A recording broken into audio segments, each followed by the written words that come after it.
కలలు తీసివేస్తాడు. పరలోకంలో గృహాలు చాలా ఉన్నాయి, లేకపోతే నేను మీకు తెలియజేస్తాను. మీకోసం వస్తానన్న ప్రభువు వస్తున్నాడు.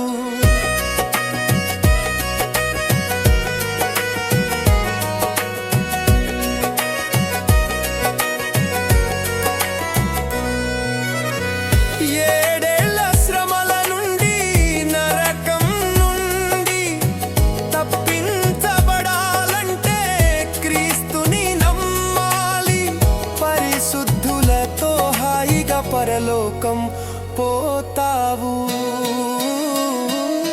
పరలోకంలో గృహాలు చాలా ఉన్నాయి, లేకపోతే నేను మీకు తెలియజేస్తాను. మీకోసం వస్తానన్నా ప్రభువు వస్తున్నాడు.